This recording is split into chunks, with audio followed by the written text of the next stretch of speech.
dieu de l'hymen, et toi Lucine, gardienne du lit conjugal, Minerve qui enseignas à Tiphys l'art de diriger le navire nouveau sur les flots obéissants, redoutable roi des profondes mers, soleil qui distribue le jour au monde, triple hécate qui prête à de mystérieux sacrifices la lumière favorable.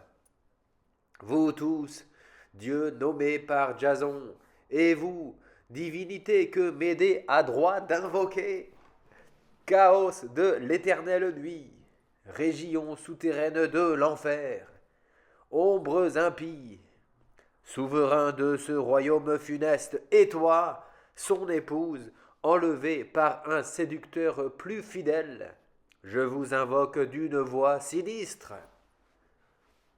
Venez, déesse qui punissez les crimes, venez avec votre chevelure de serpents en désordre et des torches funèbres dans vos mains sanglantes. Venez tels que vous parûtes autrefois Aménos. Apportez-moi la mort pour cette nouvelle épouse, la mort pour son père et pour toute cette race royale. Et laissez-moi vous demander un supplice plus terrible pour l'époux, qu'il vive, mais pour errer dans des villes inconnues, pauvre, exilé, tremblant, détesté, sans asile, réduite à regretter mon amour, à frapper 2 fois à une porte étrangère comme un hôte fatal. Et, ce qui est le vœu le plus cruel que je puis former contre lui, qu'il ait des enfants semblables à lui-même, semblables à leur mère. Je suis, oui, je suis déjà vengé, j'ai des enfants. Mais c'est trop de plaintes et de paroles inutiles. N'irai-je pas contre mes ennemis? N'éteindrai-je pas les torches nuptiales et la clarté du jour? Le soleil, père de ma famille, voit un pareil spectacle. Il se laisse voir lui-même et, monté sur son char, suit sa route accoutumée dans l'azur d'un ciel sans nuages. Il ne recule pas, il ne ramène pas le jour en arrière. Laisse-moi traverser les airs sur ton char, ô mon père.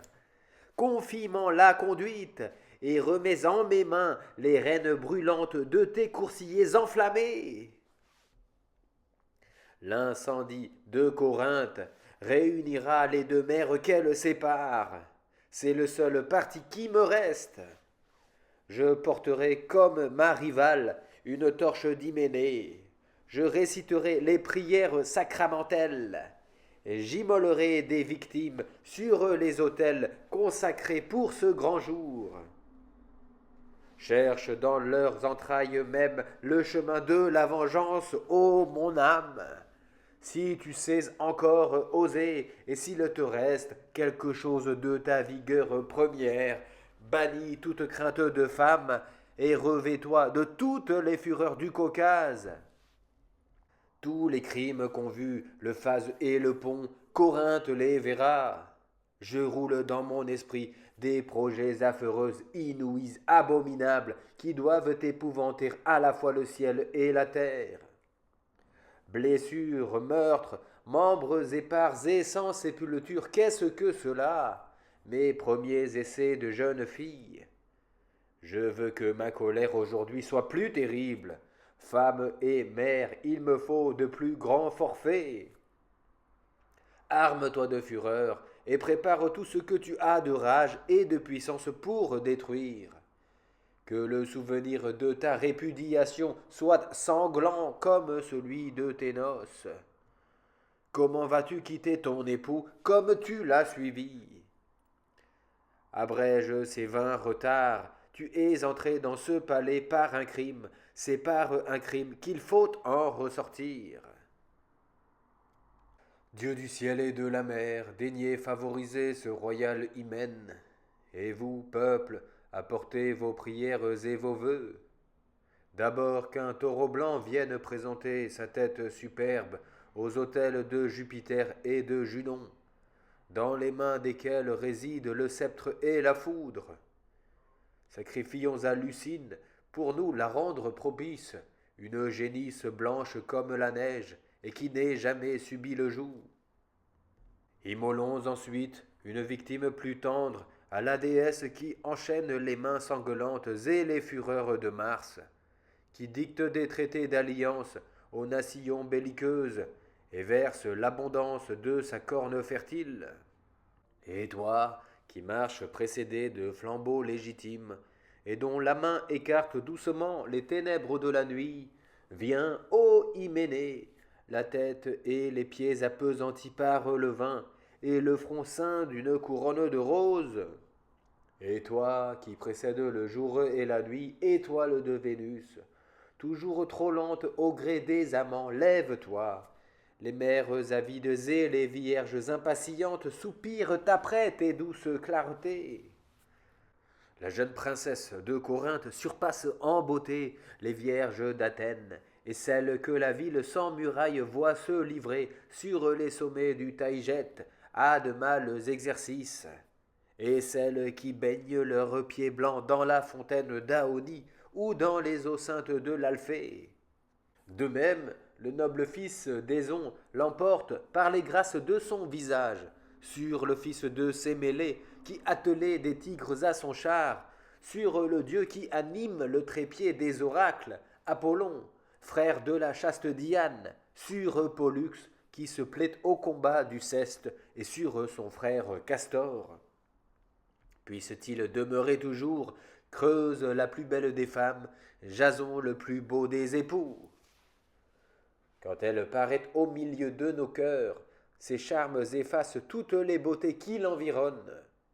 Ainsi la lumière des étoiles pâlit en présence du soleil, ainsi les astres nombreux des Pléiades se cachent à nos yeux quand la lune arrondit son croissant et présente un cercle parfait de lumière empruntée.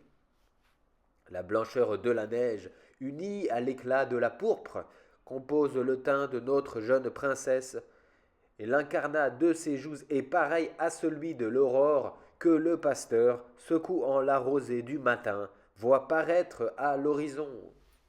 Ô vous, jeunes héros échappés de la couche horrible de la fille du phase, de cette épouse cruelle dont vous ne caressiez les charmes qu'avec dégoût et d'une main tremblante, jouissez de votre bonheur, et recevez avec amour cette nouvelle épouse que ses parents du moins vous donnent avec joie. Jeunes gens, livrez-vous à ces jeux folâtres qu'autorise la liberté des noces. Lancez de tous côtés les couplets malins et joyeux. Rarement les sujets peuvent se permettre cette licence envers leur prince.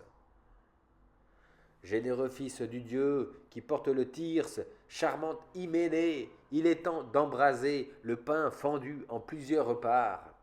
Il est temps de ranimer tes doigts engourdis et de secouer tes flambeaux solennels. Que le festin éclate avec sa verve piquante et maligne. C'est un jour de noces et de fêtes. Livrez-vous au transport d'une joie bruyante et animée. Laissons le silence et la nuit à ces femmes qui se dérobent furtivement au bras d'un étranger. Je me meurs. Des chants d'hymens ont frappé mon oreille. C'est à peine encore si je puis croire à mon malheur. Jason a-t-il pu en venir là? Après m'avoir ôté mon père, ma patrie, mon royaume, m'abandonner ainsi seul sur une terre étrangère. Le cruel a-t-il donc oublié mes bienfaits? A-t-il oublié ma coupable puissance qui a vaincu pour lui les flammes et les flots? Pense-t-il que j'ai épuisé tous les crimes et qu'il ne m'en reste plus à commettre? Incertaine, égarée, je me tourne de tous côtés dans le transport qui m'agite et cherche un moyen de me venger. Ah, s'il avait un frère! Mais il a une épouse, c'est elle qu'il faut frapper.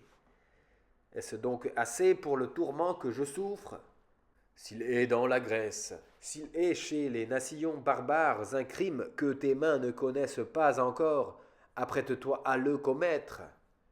Les crimes passés t'y excitent. Il faut les rappeler tous.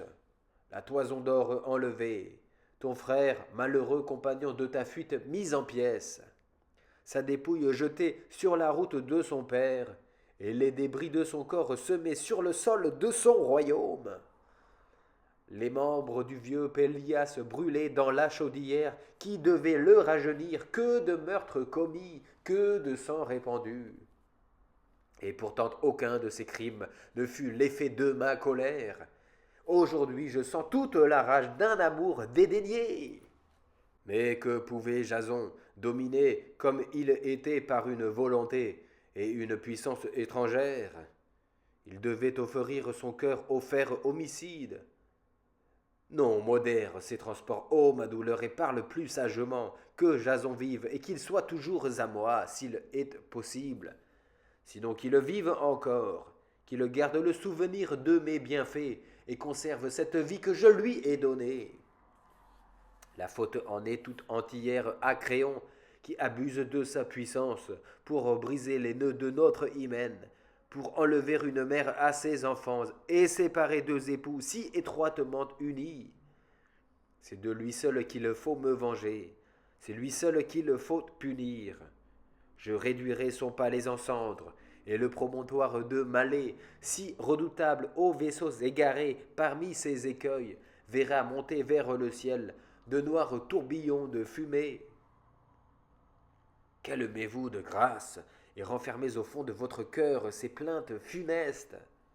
Il faut dévorer patiemment et en silence les plus sanglants outrages si l'on veut pouvoir s'en venger. C'est la colère concentrée qui est à craindre, tandis que la haine qui parle saute à elle-même tout moyen de vengeance. C'est une légère douleur que celle qui peut user de sagesse et se replier sur elle-même. Les grandes souffrances ne se cachent pas, il faut qu'elles éclatent librement. Arrêtez cette fougue impétueuse, ma fille, le silence même n'est déjà pas trop sûr pour vous. La fortune qui opprime les lâches recule devant les âmes courageuses. J'approuve le courage, mais quand il a lieu de se montrer, il n'est pas de moment où il soit mal à propos de montrer du courage. Il ne vous reste aucun espoir dans le malheur qui vous accable. Quand on n'espère plus, c'est alors qu'on ne doit pas désespérer. Golgos est loin d'ici, votre perfide époux vous abandonne, et de toute votre puissance il ne vous reste rien. Il me reste Médée, tu vois en elle la terre et les mers, le feu et le fer, les dieux et la foudre. Vous devez craindre la puissance du roi. Mon père était roi aussi. Vous ne redoutez pas ces guerriers, non, quand il serait fils de la terre, vous mourrez. C'est ce que je désire, fuyez. Non, je me repens d'avoir fui déjà, que je fuis encore, moi, Médée, vous êtes mère. Tu vois par qui je le suis. Pouvez-vous hésiter à fuir? Je fuirai, mais avant de fuir, je serai vengé. Votre ennemi vous poursuivra. Je trouverai peut-être un moyen de l'arrêter. Faites silence, je vous en prie, et cessez vos folles menaces. Calmez ce vain emportement et pliez-vous aux circonstances. La fortune peut m'ôter ma puissance, mon courage, non. Mais qui fait crier sur ses gonds la porte du palais?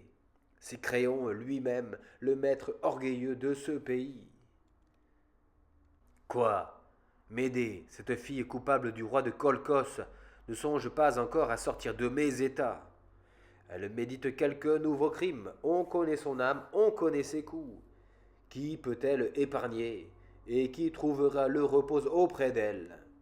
Je voulais d'abord employer le fer pour purger mon royaume de ce fléau, mais j'ai cédé aux prières de mon gendre, je lui ai laissé la vie. Qu'elle nous délivre de sa fatale présence, et qu'elle se retire en paix. Mais elle s'avance fièrement vers moi, et ose m'aborder d'un air menaçant. Garde, repoussez-la. Je ne veux pas qu'elle s'approche de moi, ni qu'elle me touche. Dites-lui de se taire, et qu'elle apprenne enfin à plier sous l'autorité royale. Retire-toi vite, malheureuse, et délivre-nous d'un monstre cruel et abominable. Pour quel crime ou pour quelle faute me condamnez-vous à l'exil? Cette honnête femme demande pourquoi on la chasse. Si vous prononcez comme juge, il faut m'entendre. Si c'est comme tyran, vous n'avez qu'à ordonner. Juste ou injuste, il faut obéir au commandement d'un roi. Un pouvoir tyrannique ne peut subsister longtemps. Va porter tes plaintes à Colchos. J'y retourne, que celui qui m'en a fait sortir m'y ramène. J'ai prononcé ton arrêt, il n'est plus temps de réclamer. Celui qui juge sans avoir entendu les deux parties, quand même il rendrait une sentence équitable, commet une injustice. As-tu écouté Pélias avant de le tuer? Mais parle, je veux bien te laisser plaider une aussi belle cause. Je sais par moi-même combien il est difficile d'apaiser le feu de la colère, et combien ceux dont l'orgueilleuse main porte le sceptre regardent comme une vertu royale de ne jamais revenir sur leurs pas. C'est une vérité que j'ai apprise dans le palais de mon père, car tout accablé que je suis sous le poids des maux, bannie, suppliante, seule délaissée en butte à tous les coups, j'ai eu cependant pour père un roi puissant. Et ma naissance est glorieuse, puisque j'ai le soleil pour aïeul. Tous les pays que le phase en ses détours baignent de ses eaux tranquilles, tous ceux que la mer de Scythie borne à l'Occident, aux lieux où l'eau des fleuves forme de vastes marais qui adoucissent l'amertume des ondes salées. Toutes les terres que fatiguent de leur course les guerrières aux boucliers échancrés qui se condamnent au veuvage sur les bords du Thermodon. Toute cette étendue forme le royaume de mon père. J'ai eu mes beaux jours de gloire, de bonheur et de royale puissance. J'ai vu des amants dont les rois recherchent aujourd'hui l'alliance, briguer l'honneur de ma main. Mais la fortune, inconstante et légère, m'a arraché du trône pour me livrer à l'exil. Fiez-vous donc à la puissance, quand il ne faut qu'un moment pour détruire tant de gloire et de bonheur. Le plus grand, le plus beau privilège des rois, celui que nul coup du sort ne leur peut ravir, c'est d'assister les malheureux, de donner un sûr asile aux suppliants. Voilà le seul trésor que j'ai emporté de Colchos. J'ai cette gloire immense d'avoir sauvé moi-même la fleur des guerriers de la Grèce, tous ces héros enfants des dieux et le soutien de leur patrie. C'est à moi qu'elle doit Orphée, ce chantre admirable qui attendrit les rochers et traîne les forêts à sa suite.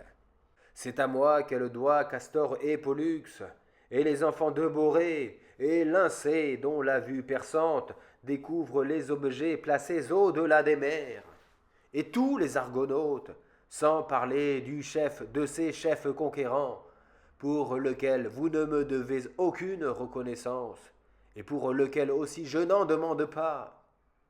J'ai sauvé tous les autres pour vous. Celui-là seulement, je l'ai sauvé pour moi-même. Accusez-moi maintenant, et reprochez-moi tous mes crimes, je les avouerai. Le seul qu'on puisse me reprocher, c'est le retour des Argonautes. Mais si j'avais écouté la voix de la pudeur et de l'amour filial, c'en était fait de la Grèce entière et de ses princes. Et votre gendre devenait la première victime du taureau qui vomissait des flammes. Quelque malheur que le destin me réserve, je ne me repens pas d'avoir sauvé la vie à tous ces fils de rois. Le seul prix que j'ai reçu pour tous mes crimes, vous l'avez en votre puissance. Condamnez-moi comme coupable, si vous voulez, mais rendez-moi celui qui m'a rendu coupable. Je le suis en effet, Créon, je le confesse, mais vous saviez déjà que je l'étais quand j'ai embrassé vos genoux, et que mes mains suppliantes ont réclamé votre protection auguste.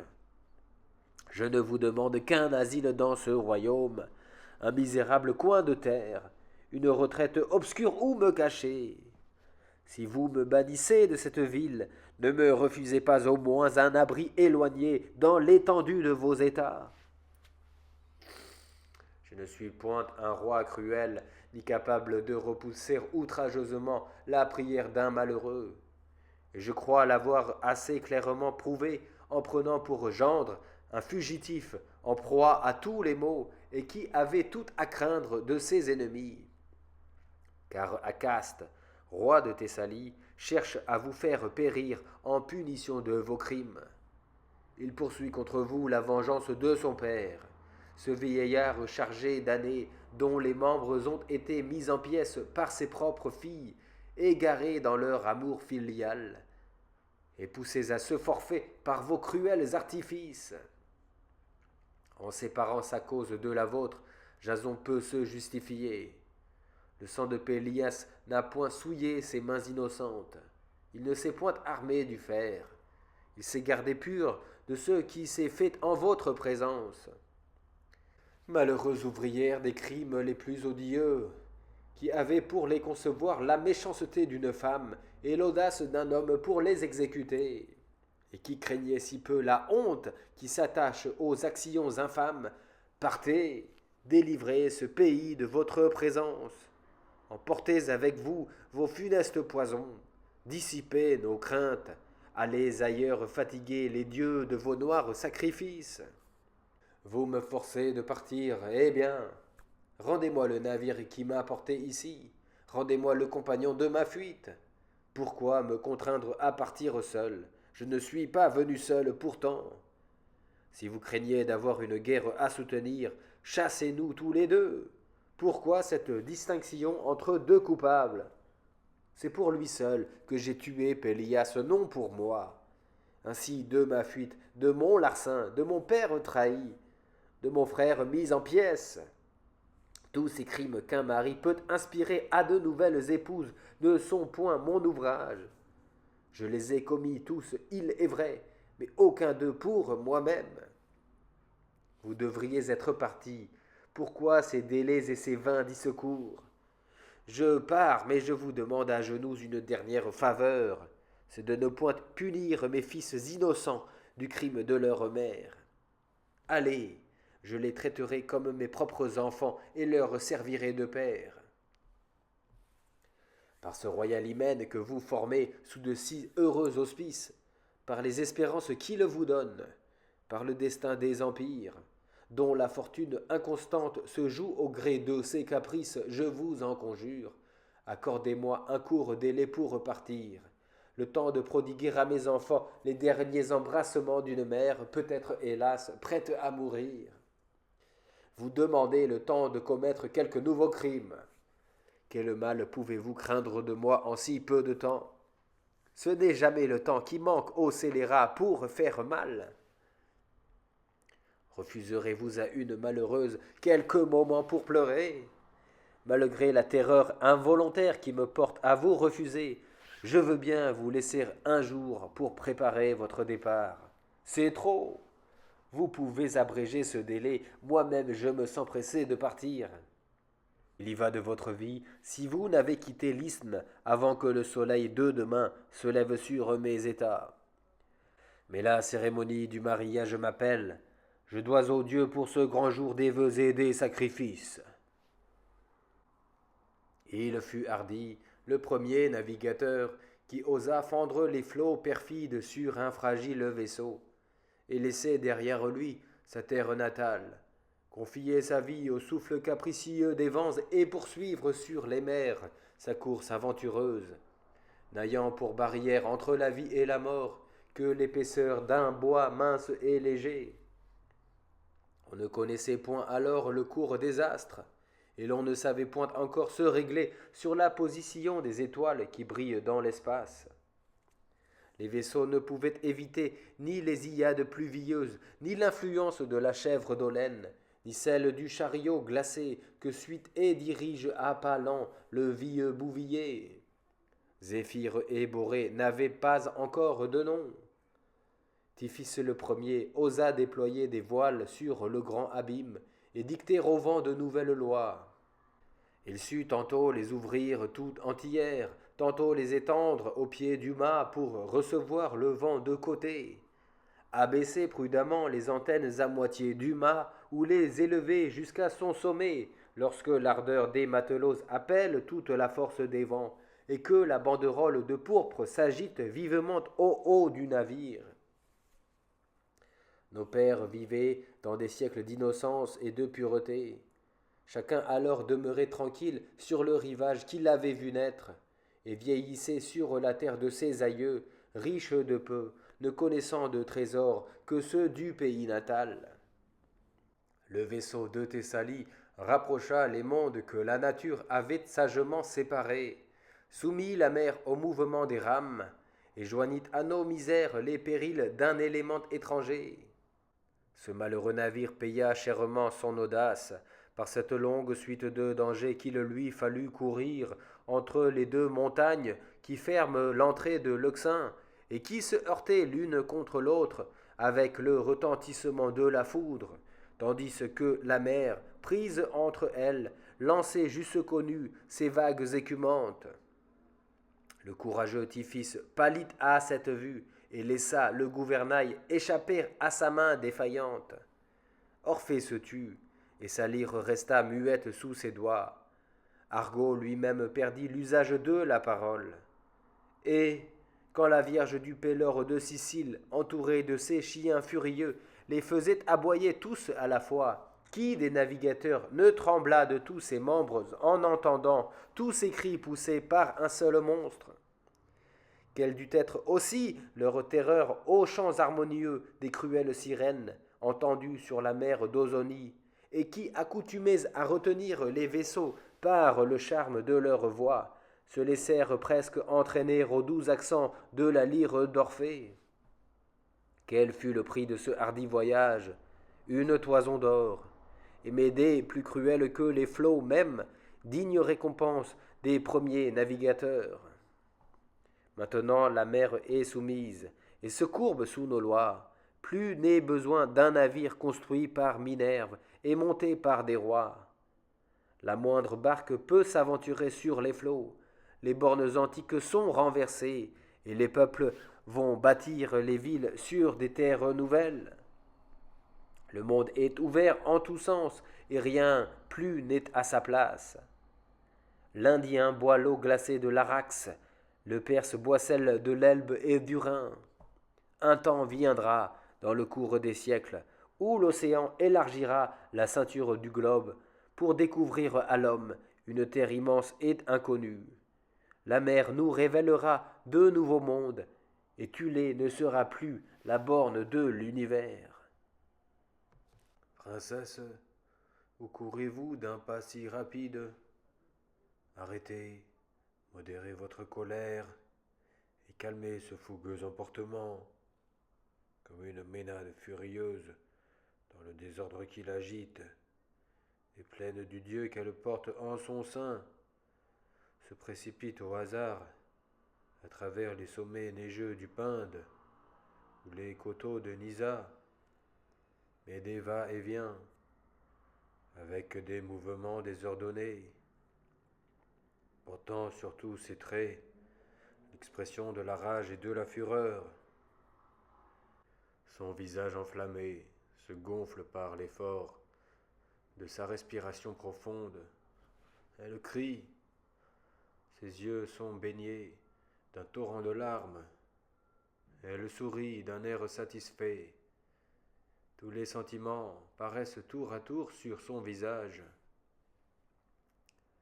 Elle hésite, elle menace, elle s'emporte, elle se plaint, elle gémit. Sur qui va tomber le poids de sa fureur? Quel but vont frapper ses menaces? Où le flot de sa colère doit-il se briser? Sa rage déborde. Ce n'est pas un crime facile, un forfait ordinaire qu'elle médite. Elle va se surpasser elle-même. J'ai vu autrefois les signes de la colère sur ses traits. Il se prépare quelque chose de grand, d'affreux, de cruel, d'abominable, d'impie. Car c'est la fureur que je vois en ce moment sur son visage. Puisse le ciel tromper mes pressentiments. Si tu veux savoir, malheureuse, combien tu dois haïr, rappelle-toi combien tu as aimé. Je souffrirai ce royal hymen sans vengeance. Je perdrai sans profit ce jour si instamment demandé, si difficilement obtenu. Tant que la terre se balancera au milieu de l'air par son propre poids, tant que le cours des astres lumineux déploiera les saisons dans l'ordre accoutumé,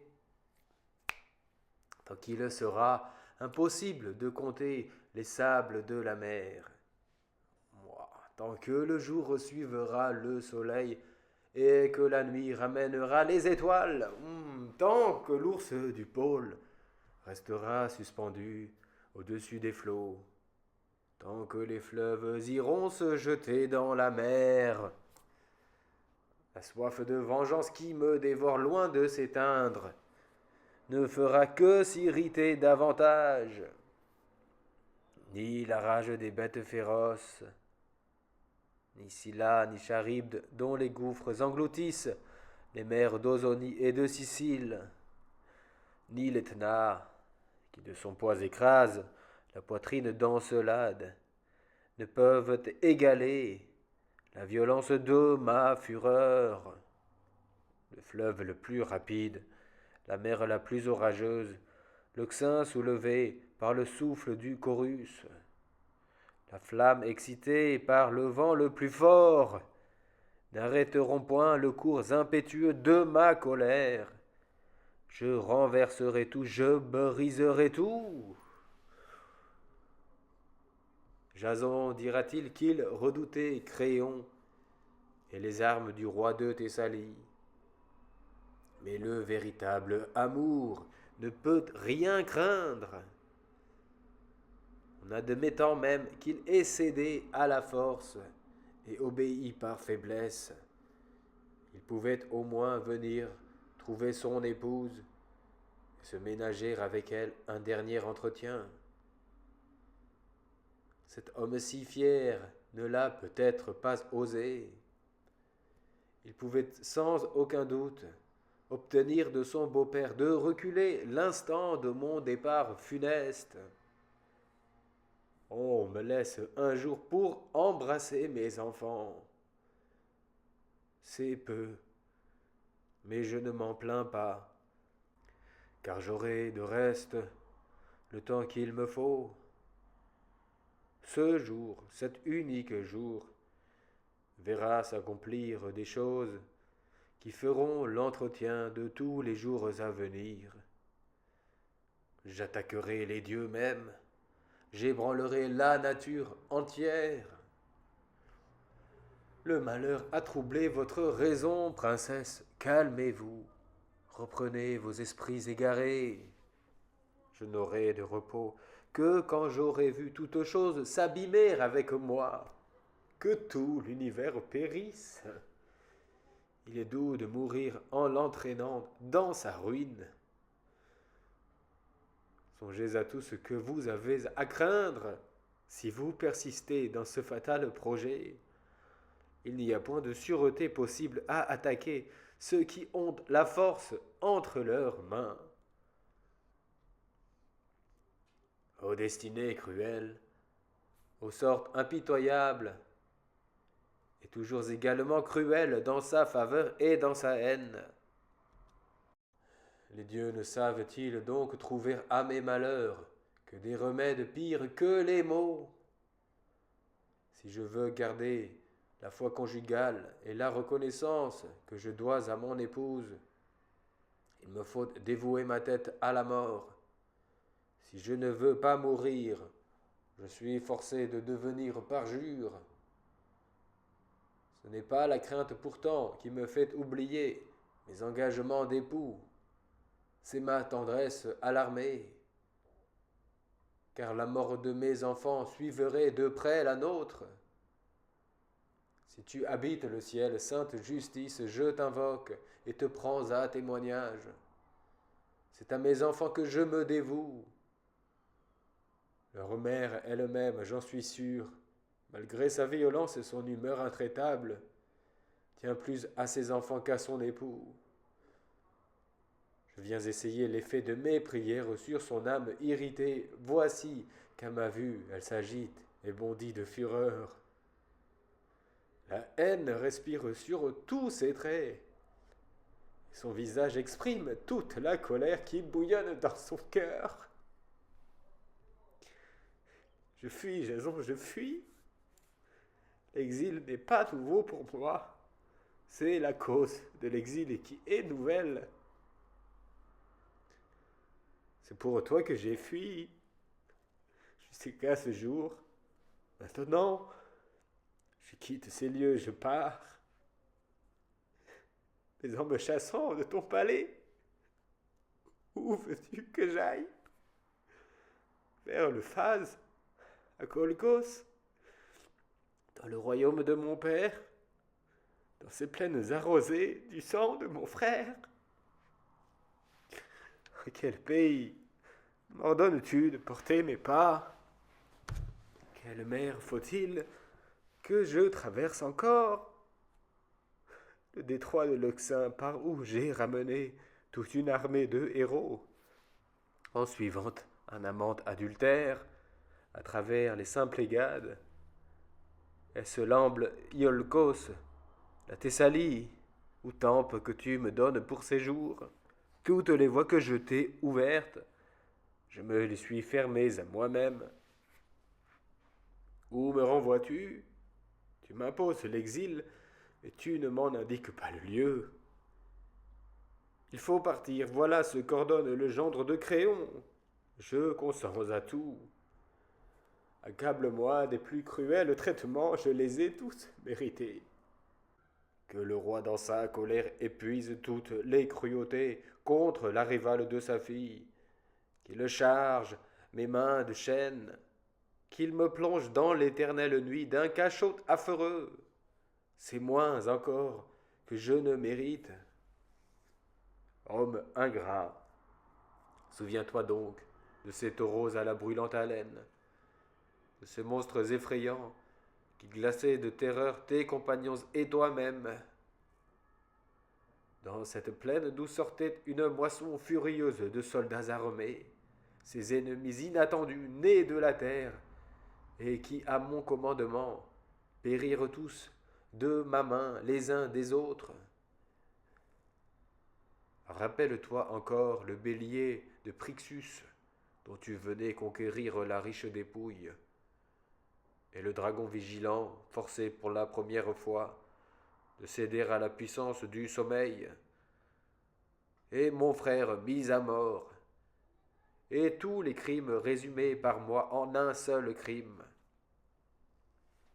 et les filles de Pélias abusées par mes artifices, jusqu'à mettre en pièces le corps de leur vieux père, qui ne devait point revivre.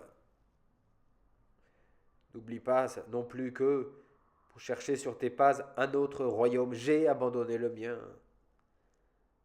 Par les enfants que tu espères d'une nouvelle épouse, par le repos que tu vas trouver dans le palais de Créon, par les monstres que j'ai vaincus, par ces mains toujours dévouées à te servir, par les périls dont je t'ai délivré, par le ciel et la mer, témoins de nos serments. Prends pitié de ma misère, je t'en supplie, et rends-moi, au jour de ton bonheur, le prix de mes bienfaits. De toutes ces richesses que les Scythes vont ravir si loin, et rapportent des brûlantes plaines de l'Inde, de ces amas d'or, si considérables que nos palais ne peuvent les contenir, et que nous en faisons l'ornement de nos bois, je n'en ai rien emporté dans ma fuite, rien que les membres de mon frère. Encore était-ce pour toi. Ma patrie, mon frère, mon père, ma pudeur, j'ai tout sacrifié. Ce fut ma dot, rends-moi tous ces biens, puisque tu me renvoies.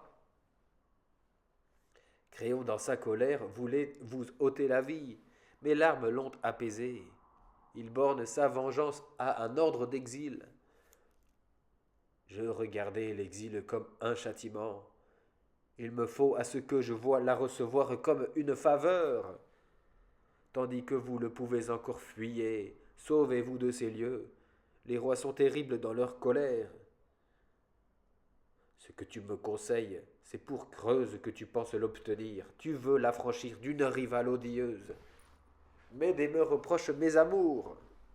Oui, et tes meurtres, et tes perfidies. Mais de quels crimes enfin pouvez-vous m'accuser? De tout ce que j'ai commis. Il ne me reste plus qu'à me déclarer coupable même de tous vos forfaits. Ces forfaits sont les tiens, oui, les tiens. Le crime est à celui qui en recueille les fruits. Je serais infâme pour tous les autres. Toi seul devrais me défendre et soutenir mon innocence. Celui qui se rend coupable pour ton service doit être pur à tes yeux. La vie est un supplice quand on rougit de celui dont on l'a reçu. On ne la conserve pas quand on rougit de l'avoir reçue.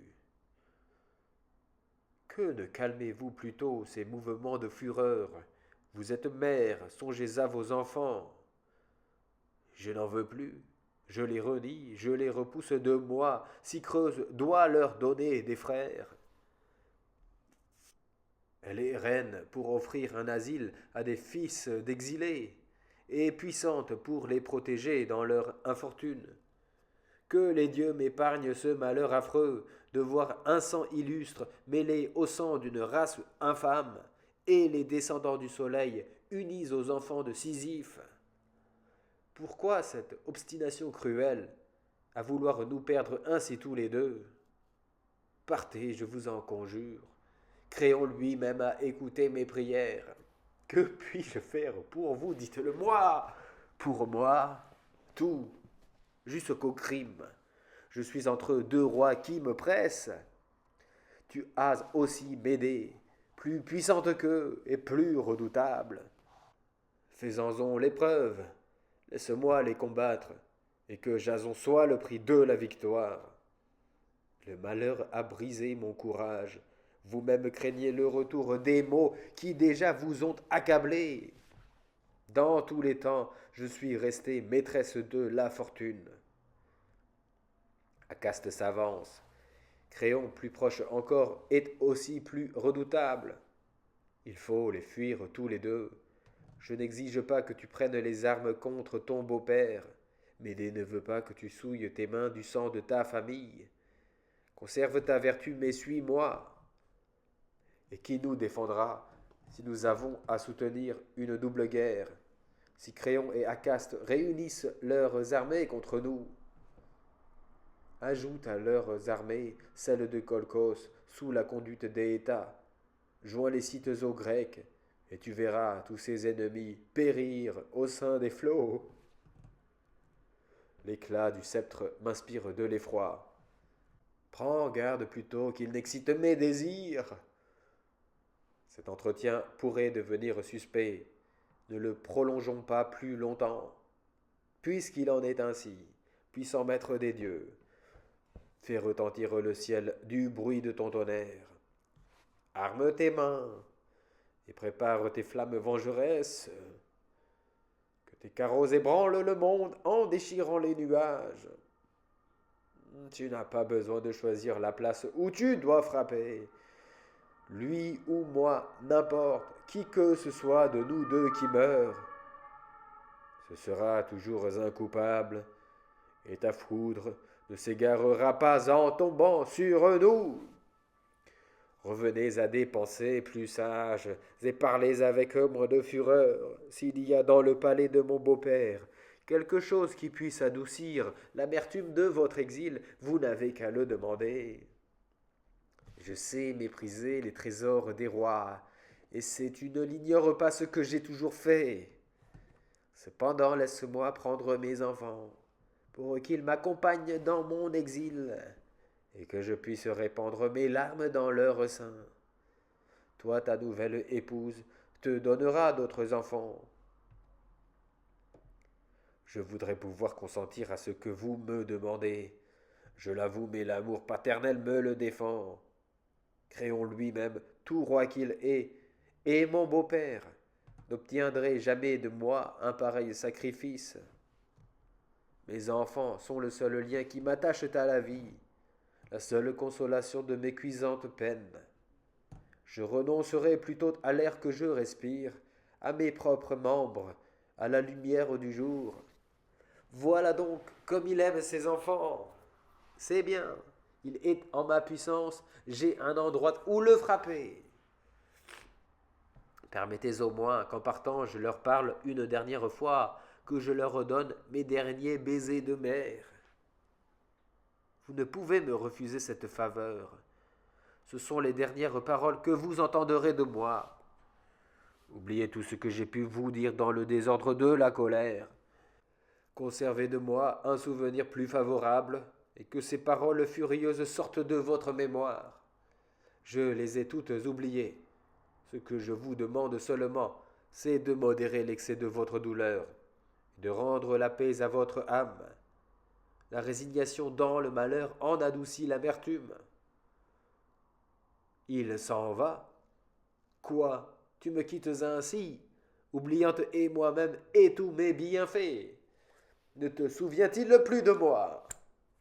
Il faut qu'il s'en souvienne à jamais. Maintenant à l'œuvre m'aider, déploie toute ta puissance et toutes tes ressources. Le fruit de tant de crimes pour toi, c'est de ne plus connaître de crimes. La ruse ne servirait de rien ici, on te craint. Frappe à l'endroit où l'on ne peut songer à se défendre. Allons, il faut oser, il faut exécuter ce qui est en ta puissance, et même ce qui est au-dessus de tes forces. Et toi, ma fidèle nourrice, la confidente de mes peines, la compagne de ma vie agitée, viens seconder mes tristes résolutions. Il me reste un manteau précieux, don céleste, consacré dans ma famille, et le plus bel ornement du trône de Colchos, donné par le soleil à mon père, comme une marque de sa haute origine. J'ai de plus un beau collier d'or et un peigne d'or étincelant de pierreries qui me servent à parer ma tête. Je veux que mes enfants les offrent de ma part à la nouvelle épouse. Mais après que je les aurai moi-même imprégnés d'un poison magique par la force de mes enchantements, il faut invoquer Hécate et préparer l'affreux sacrifice. Dressons l'autel et que le feu s'allume. Ni la violence des flammes, ni la force des vents, ni les flèches rapides ne sont redoutables comme la fureur d'une femme répudiée qui aime et qui est toute ensemble. Moins terrible est le vent d'ouest quand il déchaîne les tempêtes de l'hiver, et le Danube, quand il se précipite comme un torrent, brise les ponts qui joignent ses rives et se déborde à travers les campagnes. Moins terrible est le Rhône quand il repousse les flots de la mer. Et moins terribles sont les torrents formés par les neiges de l'Ébus, quand elles se fondent au regard brûlant du soleil vers le milieu du printemps. Pouh! Le feu de l'amour, attisé par la haine, est aveugle et furieux, rien ne peut l'apaiser, ni réguler ses emportements. La mort même ne l'effraie pas, il va lui-même au-devant de l'épée. Grâce, Dieu Tout-Puissant, nous implorons votre clémence. Protégez les jours du héros dont le courage a soumis la mer. Mais, hélas, le roi des flots brûle de venger l'outrage fait à son empire. Le jeune téméraire qui voulut guider le char éternel du dieu du jour, oubliant les limites que son père avait tracées, fut pour prix de son imprudence atteint des feux qu'il avait jetés à travers le monde. Ce n'est jamais sans péril qu'on se lance dans des voies inconnues. Suivez la route sûre, tracée par les premiers hommes. Gardez-vous de porter une main violente et sacrilège sur les barrières vénérables qui séparent les mondes. Tous ceux qui ont manié les rames célèbres du hardi vaisseau et dépouillé le périllon de l'épais ombrage de sa forêt sacrée, tous ceux qui se sont jetés à travers les rochers mouvants, qui, après des périls sans nombre, ont abordé aux côtes d'un pays barbare, pour en rapporter l'or qu'allaient saisir leurs mains avides, ont dû périr et expier leur sacrilège audace par un trépas cruel. La mer outragée par eux a vengé ses droits méconnus. Tiphys, le premier des navigateurs, a dû céder le gouvernail à des mains moins habiles. Il est mort loin des États paternels sur une plage étrangère, et repose maintenant sous une tombe inconnue parmi des ombres sans gloire. Et l'Olide, averti par le malheur de son roi, retient aujourd'hui dans ses ports les navires impatients du calme qui les arrête. Le noble fils de Calliope, dont la lyre harmonieuse suspendait le cours des fleuves et faisait taire les vents, dont la douce mélodie faisait oublier aux oiseaux leur chant, et forçait les forêts à le suivre, a été mis en pièces dans les plaines de Thrace, et sa tête a roulé sur les ondes glacées de l'Èbre. Il a revu les bords du Styx et les ténèbres du Tartare pour n'en plus remonter. Alcide a vaincu les enfants de Borée. Il a mis à mort le fils de Neptune, qui avait reçu de son père le don de prendre plusieurs formes. Lui-même, après avoir pacifié la terre et l'onde, après avoir brisé les portes du sombre empire, s'est couché vivant sur le bûcher de l'État, et livrant son corps aux flammes dévorantes, est mort brûlé par cette robe sanglante de Nessus, que sa nouvelle épouse lui avait confiée. Ancée a péri sous la dent cruelle d'un sanglier. Tes mains impies, ô Méléagre, ont détruit les frères de ta mère, qui a vengé leur mort par la tienne. Tous ces héros du moins avaient mérité leur sort. Et quel crime avait commis le tendre enfant que le grand Hercule n'a pu retrouver et qui périt, hélas, entraîné dans le cours d'une eau tranquille. Allez donc maintenant, héros magnanimes, braver la terre, quand une simple fontaine vous offre tant de périls. Idemon était savant dans la science de l'avenir. Toutefois un serpent l'a dévoré dans les sables de Libye. Mopsus, qui a fait ses prédictions véritables à tous ses compagnons, a seul démenti ses propres oracles. Il est mort, loin de Thèbes. S'il faut en croire ces prophétiques récits, l'époux de Thétis a mené dans l'exil une vie errante et misérable. Nopelius, qui doit allumer des feux trompeurs pour se venger des Grecs, se précipitera lui-même au fond des mers.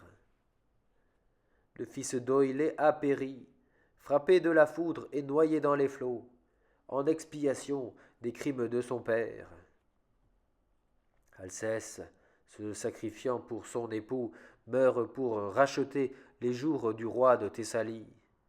Enfin, celui même qui ordonna de rapporter sur le premier navire les dépouilles de l'Asie et la riche toison du bélier de Phrixus, Pélias a été plongé dans une chaudière bouillante, et son corps mis en pièces a été consumé dans cet espace étroit et brûlant. Dieu puissant, vous avez assez vengé la mer, épargné Jason, qui n'a pris part que malgré lui à cette entreprise. Mon âme est saisie d'horreur et d'effroi. Un malheur affreux se prépare. Le courroux de Médée s'augmente et s'enflamme d'une manière effrayante, et ses fureurs passées renaissent. Je l'ai vu souvent, dans ses transports, attaquer les dieux et forcer le ciel même à lui obéir. Mais ce qu'elle médite en ce moment doit être plus terrible encore et plus étrange.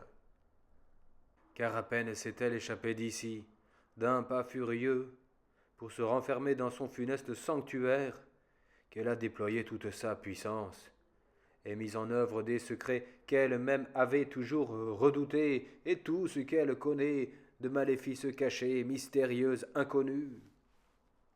Puis étendant la main gauche sur son autel funeste, elle appelle tous les fléaux qu'enfantent les sables brûlants de la Libye, et ceux que les cimes glacées du Taurus tiennent enchaînés sous la neige éternelle. Elle appelle tous les monstres. Attirés par ces évocations magiques, des reptiles sans nombre s'élancent de leur retraite. Un vieux serpent s'avance, traînant avec effort sa masse énorme. Il allonge les 3 dards de sa langue et cherche des yeux la proie qu'il doit dévorer. Mais les paroles magiques le troublent. Il replie ses anneaux et ramène tout son corps en spirale.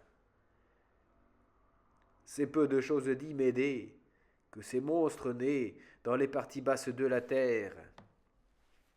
C'est au ciel même qu'il faut demander ses poisons. Le temps est venu de m'élever au-dessus des enchantements vulgaires. Il faut qu'à ma voix descende le serpent monstrueux, qui s'étend comme un vaste fleuve dans l'étendue du ciel, et presse dans ses nœuds immenses les 2 monstres, dont le plus grand favorise les Grecs, et le plus petit les Tyriens. Le serpentaire ouvrira ses bras qui enchaînent l'immense reptile, et le forcera d'épancher ses poisons. Je veux aussi, par mes enchantements, attirer Python, qui osa combattre contre 2 divinités. Je veux avoir en ma puissance l'hydre de Lerne, avec toutes ces têtes hideuses qui renaissaient toujours sous le bras victorieux d'Alcide. Et toi aussi, viens, dragon vigilant de Colchos, qui t'endormis pour la première fois à mes accents magiques. Après avoir évoqué tous ces monstres, elles mêlent ensemble les herbes funestes qui naissent sur les sommets inaccessibles de l'Eryx et parmi les éternels frimas du Caucase, arrosées du sang de Prométhée, et celles qui servent à empoisonner les flèches des guerriers de l'Arabie heureuse, des archers mèdes ou des parthes légers, et celles que, sous un ciel glacé, les Suèves recueillent dans la célèbre forêt hercynienne. Tous les poisons que la terre produit au printemps de l'année, quand les oiseaux font leur nid, ce qu'elle engendre en hiver, quand les frimas ont dépouillé les forêts de leurs vertes parures, et que la force du froid a resserré toutes choses, toutes les plantes dont le poison mortel est caché dans la fleur, toutes celles dont il faut tordre les racines pour en extraire les sucs malfaisants, Médée les tient entre ses mains. Cette herbe vient du mont Athos en Thessalie, cette autre du Pinde glorieux. C'est sur les sommets du Pangée que celle-ci a laissé tomber sa tête encore tendre sous le tranchant de la faux. Une partie de ces plantes a été cueillie sur le bord du Tigre aux eaux rapides et profondes, une autre sur les rives du Danube, une autre dans ces plaines arides où l'Hydaspe roule ses flots tièdes et pleins de diamants, et sur les rivages du Bétis, qui donne son nom à la contrée qu'il arrose avant de décharger ses eaux tranquilles dans la mer d'Hespérie. Les unes ont été coupées avec le fer avant le lever du soleil, les autres dans les ténèbres de la nuit la plus profonde. Celles-ci enfin sont tombées sous l'ongle enchanté de la magicienne. Elle prend tous ces végétaux mortels, exprime le venin des serpents, y mêle le sang d'oiseaux funestes, le cœur du triste hibou, et les entrailles vivantes de la chouette aux cris lugubres. La cruelle magicienne réunit ces éléments divers, pénétrés du feu le plus actif et du froid le plus rigoureux. Elle ajoute à leur poison des paroles non moins redoutables, mais j'entends le bruit de ses pas furieux. Elle prononce les évocations magiques, et le monde s'ébranle à ses premiers accents. Je vous invoque, ombre silencieuse, divinité funèbre, aveugle chaos, ténébreux palais du roi des enfers, caverne de la mort défendue par les fleuves du Tartare. Âmes coupables, arrachez-vous un instant à vos supplices et venez assister à ce nouvel hymen. Que la roue qui déchire les membres d'Ixion s'arrête et le laisse toucher la terre. Que Tantale puisse enfin boire au gré de son envie les eaux de Pyrène. Il me faut pour le beau-père de mon époux le plus affreux de vos tourments. Que le rocher roulant de Sisyphe cesse de fatiguer ses bras. Et vous, Danaïde, qui vous consumez en vain à remplir vos tonneaux, venez toutes. L'œuvre qui doit s'accomplir en ce jour est digne de vous. Et toi, qu'appellent mes enchantements, astre des nuits, descends sur la terre sous la forme la plus sinistre, et avec toutes les terreurs qu'inspirent tes trois visages. C'est pour toi que, suivant l'usage de mon pays, brisant les nœuds qui retiennent ma chevelure, j'ai erré pieds nus dans les forêts solitaires, fait tomber la pluie par un ciel sans nuages, abaissé les mers et contraint l'océan de refouler ses vagues impuissantes jusque dans ses plus profonds abîmes. J'ai par ma puissance troublé l'harmonie des mondes, fait luire en même temps le flambeau du jour et les astres de la nuit, et forcé l'ours du pôle à se plonger dans les flots qu'elle ne doit jamais toucher. J'ai changé l'ordre des saisons, j'ai fait naître les fleurs du printemps parmi les feux de l'été, et montré des moissons inconnues sous les glaces de l'hiver. J'ai forcé les flots impétueux du phase à remonter vers leur source. J'ai arrêté le cours du Danube et enchaîné ces ondes menaçantes qui s'écoulent par tant de bras. J'ai fait gronder les flots, j'ai soulevé les mers sans le secours des vents. Au seul bruit de ma voix, une antique et sombre forêt a perdu son ombrage. Le soleil, interrompant sa carrière, s'est arrêté au milieu du ciel. Les Iliades s'ébranlent à mes terribles accents. Il est temps, Hécate, de venir assister à tes noirs sacrifices. C'est pour toi que, d'une main sanglante, j'ai formé cette couronne qu'entoure 9 fois le serpent qui fut un des membres du géant Typhée, dont la révolte ébranla le trône de Jupiter. C'est ici le sang d'un perfide ravisseur que Nessus donna en mourant à Déjanire. C'est ici la cendre du bûcher de l'État. Elle est imprégnée du poison qui consuma le corps d'Hercule. Tu vois ici le tison d'Althée, sœur tendre autant que mère impie dans sa vengeance. Voici les plumes des harpies laissées par elle dans un antre inaccessible, en fuyant la poursuite de Xéthès. En voici d'autres arrachées aux oiseaux du Stymphale, blessés par les flèches trempées dans le sang de l'hydre de Lerne. Mais l'autel retentit. Je reconnais ces trépillés qu'agite une déesse favorable. Je vois le char rapide d'Hécate, non celui que le guide à travers les nuits, quand son visage forme un cercle parfait de lumière argentée, mais celui qu'elle monte quand, vaincue par les enchantements des magiciennes de Thessalie, elle prend une figure sombre et effrayante, et resserre la courbe qu'elle doit décrire dans le ciel. J'aime cette lumière pâle et blafarde que tu verses dans les airs, ô déesse. Frappe les nations d'une horreur inconnue. Le son des cymbales corinthiennes va venir à ton secours. Je t'offre un sacrifice solennel sur des gazons sanglants, et j'en allume le feu nocturne avec cette torche retirée du milieu des tombeaux. C'est pour toi qu'en tournant ainsi ma tête, je prononce les paroles sacrées. C'est pour toi que mes cheveux épars sont à peine retenus par une bandelette flottante, comme dans la cérémonie des funérailles. C'est pour toi que je secoue ce rameau de cyprès trempé dans les eaux du Styx.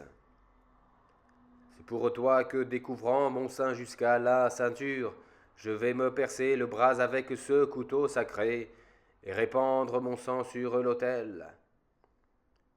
Accoutume-toi, ma main, à tirer le glaive et à faire couler un sang qui m'est cher. Je me suis frappé, et la liqueur sacrée s'est répandue. Si tu trouves que je t'invoque trop souvent, pardonne à mes prières importunes. Aujourd'hui comme toujours, c'est Jason qui me force d'implorer ton assistance. Pénètre d'un venin puissant cette robe que je destine à Creuse, et qu'aussitôt qu'elle l'aura revêtue, il en sort une flamme active qui dévore jusqu'à la moelle de ses os. J'ai enfermé dans ce collier d'or un feu invisible que j'ai reçu de Prométhée, si cruellement puni pour le vol qu'il a fait au ciel, et qui m'a enseigné l'art d'en combiner la puissance funeste. Vulcain aussi m'a donné un autre feu caché sous une mince enveloppe de soufre. J'ai de plus des feux vivants de la foudre, tirés du corps de Phaéton, enfant du soleil ainsi que moi. J'ai des flammes de la chimère, j'en ai d'autres qui viennent de la poitrine embrasée du taureau de Colchos. Je les ai mêlées avec le fiel de Méduse pour leur conserver toute leur vertu. Augmente l'énergie de ces poisons, divine Hécate. Nourris les semences de feu que recèlent ces présents que je veux offrir. Fais qu'elles s'échappent à la vue et résistent au toucher. Que la chaleur entre dans le sein et dans les veines de ma rivale. Que ses membres se décomposent, que ses os se dissipent en fumée. Et que la chevelure embrasée de cette nouvelle épouse jette plus de flammes que les torches de son hymen. Mes vœux sont exaucés. L'audacieuse Hécate a fait entendre un triple aboiement. Les feux de sa torche funèbre ont donné le signal. Le charme est accompli. Il faut appeler mes enfants, qui porteront de ma part ces dons précieux à ma rivale. Allez, allez, tristes enfants d'une mère infortunée. Par des présents et par des prières, tâchez de gagner le cœur d'une maîtresse et d'une marâtre. Allez et revenez vite, afin que je puisse encore jouir de vos embrassements. Où court cette Ménade furieuse dans l'égarement de son amour cruel? Quel nouveau crime nous prépare la violence de ses transports? Son visage est crispé de colère. Elle agite fièrement sa tête avec des gestes effrayants et menace le roi lui-même. Croirait-on à la voir que c'est une exilée? À l'ardente rougeur qui colorait ses joues succède une horrible pâleur.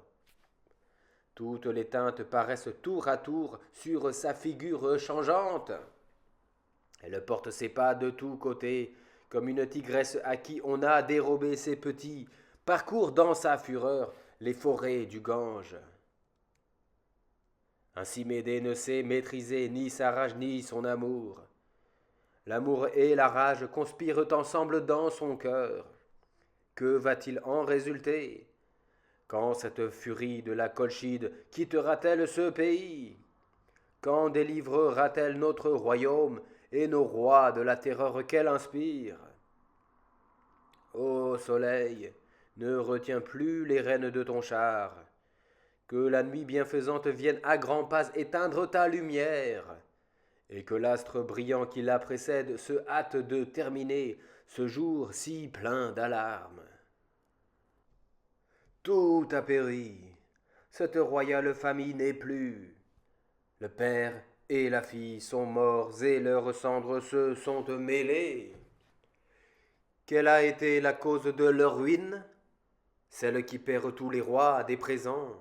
Et quel piège pouvait-il cacher? J'en suis moi-même surpris.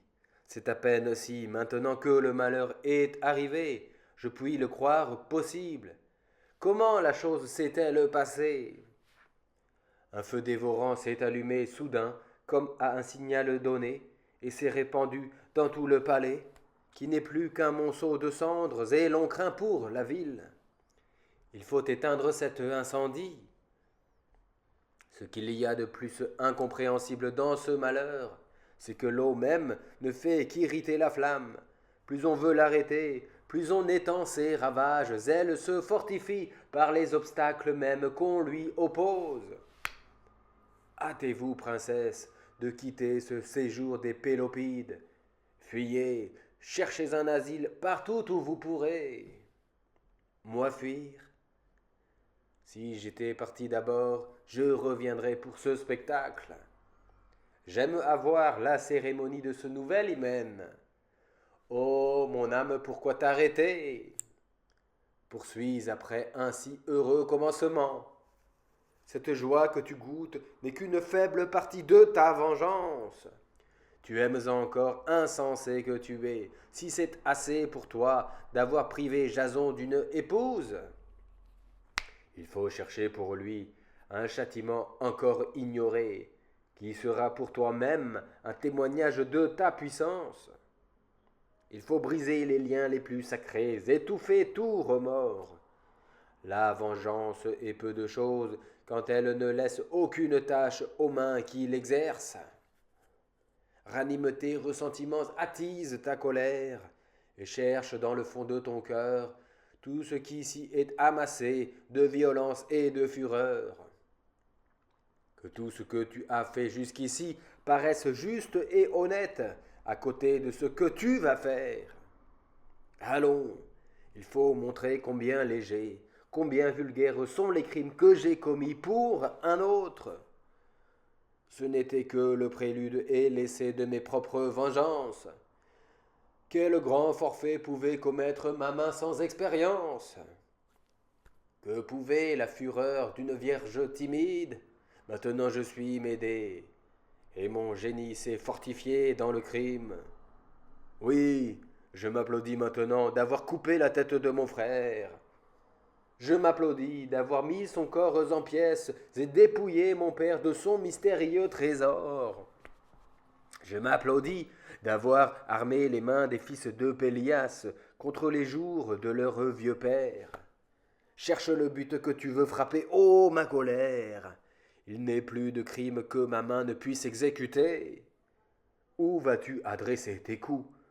Et de quel trait veux-tu accabler ton perfide ennemi? J'ai formé dans mon cœur je ne sais quelle résolution fatale que je n'ose encore m'avouer à moi-même. Insensé que je suis, j'ai trop hâté ma vengeance. Plût au ciel que mon parjure épouse eût quelques enfants de ma rivale. Mais ce que tu as de lui suppose qu'ils sont nés de Creuse. J'aime cette vengeance, et c'est avec raison que je l'aime, car c'est le crime qui doit couronner tous mes crimes. Mon âme, allons, prépare-toi, enfant qui fûtes autrefois les miens. C'est à vous d'expier les forfaits de votre père. Et je frémis. Une froide horreur glace tous mes membres et mon cœur se trouble.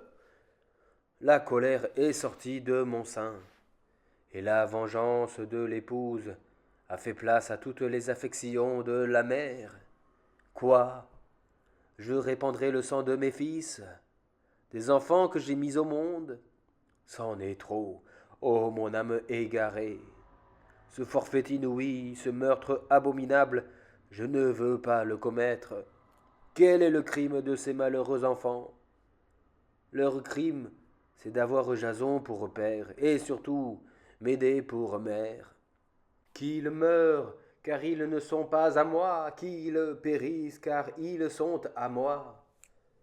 Ils ne sont coupables d'aucun crime, d'aucune faute.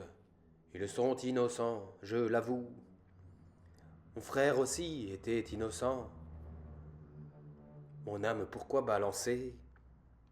Pourquoi ces pleurs qui coulent de mes yeux? Pourquoi ce combat de l'amour et de la haine qui déchire mon cœur et le partage dans un flux et reflux de sentiments contraires?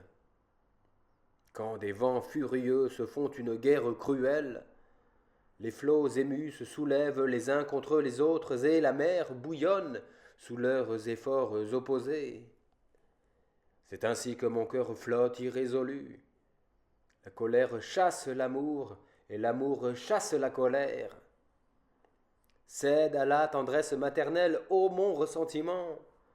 Venez, chers enfants, seuls appuis d'une famille déplorable, accourez, entrelacez vos bras autour de mon sein. Vivez pour votre père, pourvu que vous viviez aussi pour votre mère. Mais la fuite et l'exil m'attendent. Bientôt on va les arracher de mes bras, pleurants et gémissants. Ils sont perdus pour leur mère. Que la mort les dérobe aussi aux embrassements paternels. Ma colère se rallume et la haine reprend le dessus. La furie qui a toujours conduit mes mains les réclame pour un nouveau crime. La vengeance m'appelle et j'obéis. Plût au ciel que mon sein eût été aussi fécond que celui de l'orgueilleuse fille de Tantale et que je fusse mère de 14 enfants. Ma stérilité trahit ma vengeance. J'ai mis 2 fils au monde, c'est assez pour mon père et pour mon frère. Mais où court cette troupe épouvantable de furie? Qui cherche-t-elle? Et quel est le but que vont frapper leurs traits enflammés? Pour qui sont les torches qu'agitent les mains sanglantes de ces filles d'enfer? Des serpents gigantesques se dressent en sifflant sur leur tête. Quelle est la victime que Mégère veut frapper avec cette poutre qu'elle brandit entre ses mains? Quelle est cette ombre qui traîne avec effort ses membres séparés? C'est mon frère. Il demande vengeance, il sera vengé. Tourne contre mes yeux toutes ces torches enflammées. Tourmente, brûle, j'ouvre mon sein aux furies. Dis à ces divinités vengeresses de se retirer, ô mon frère. Dis-leur qu'elles peuvent retourner sans crainte au fond des enfers. Laisse-moi avec moi-même et repose sur ma main du soin de ta vengeance. Cette main, tu le sais, a déjà tiré l'épée. Voici la victime qui doit apaiser tes manes. Mais quel bruit soudain frappe mon oreille. On s'arme contre moi, on en veut à ma vie. Je vais monter sur la terrasse élevée de ce palais, ma vengeance à moitié satisfaite. Toi, nourrice, viens, je t'emporterai avec moi de ces lieux. Maintenant, courage, il ne faut pas que ta puissance reste cachée dans l'ombre. Il faut montrer à tout un peuple ce dont tu es capable. Sujets fidèles, qui pleurez le malheur de vos rois, accourez tous, et que l'auteur de ce crime tombe entre nos mains. Ici, braves guerriers, ici, frappez, détruisez ce palais de fond en comble. J'ai recouvré mon sceptre, et mon frère, et mon père. Colchos a reconquis la riche toison du bélier de Phrixus. Je reprends ma couronne et ma virginité ravie. Ô Dieu redevenu propice, au jour de gloire et d'Hyménée. Va maintenant, ton crime est consommé, ta vengeance ne l'est pas. Achève donc pendant que tes mains sont à l'œuvre. Pourquoi hésiter, ô mon âme, pourquoi balancer? Tu peux aller jusqu'au bout. Ma colère est tombée, je me repens, j'ai honte de ce que je viens de faire. Qu'ai-je donc fait, malheureuse? Le repentir ne sert de rien maintenant que je l'ai fait. Voilà que malgré moi, la joie rentre dans mon cœur, elle s'augmente et devient plus vive. Il ne manquait à ma vengeance que Jason lui-même pour témoin. Il me semble que je n'ai rien fait encore, ce sont des crimes perdus que ceux que j'ai commis loin de ses yeux. La voilà, sur le bord du toit, lancer des feux contre elle, et qu'elle périsse consumée dans les flammes instruments de ses forfaits. Tiens, Jason, occupe-toi de faire les funérailles de tes enfants et de leur élever un tombeau. Ton épouse et ton beau-père ont reçu de moi la sépulture et les derniers honneurs qu'on doit aux morts. Celui-ci a déjà cessé de vivre, l'autre va subir le même sort, et tes yeux le verront. Au nom de tous les dieux, au nom de nos fuites communes, au nom de cet hymen dont je n'ai pas volontairement brisé les nœuds, épargne cet enfant. Si quelqu'un est coupable, c'est moi. Tue-moi donc, et que le châtiment tombe sur ma tête criminelle. Non, je veux frapper à l'endroit douloureux, à l'endroit que tu veux dérober à mes coups. Va maintenant chercher la couche des vierges en désertant celle des femmes que tu as rendues mères. Mais un seul doit suffire à ta vengeance. Si j'avais pu me contenter d'une seule victime, je n'en aurais immolé aucune. Mais c'est même trop peu de deux pour apaiser l'ardeur de ma colère. Je vais fouiller mon sein pour voir s'il ne renferme pas quelque autre gage de notre hymen, et le fer l'arrachera de mes entrailles. Achève et comble la mesure de tes crimes, je ne te fais plus de prière, seulement ne prolonge pas davantage la durée de mon supplice. Jouis lentement de ton crime, ô ma colère, ne te presse pas, ce jour est à moi, je dois profiter du temps qu'on m'a laissé, mais ôte-moi la vie cruelle, tu implores ma pitié, c'est bien mon triomphe est complet. Je n'ai plus rien à te sacrifier, ô ma vengeance. Ingrat époux, lève tes yeux pleins de larmes, reconnais-tu m'aider? Voilà comme j'ai coutume de fuir. Un chemin s'ouvre pour moi à travers le ciel. Deux serpents ailés se courbent sous mon joug et s'attellent à mon char. Tiens, reçois tes enfants et moi, je m'envole à travers les airs. Oui, lance-toi dans les hautes régions de l'espace et proclame partout sur ton passage qu'il n'y a point de Dieu.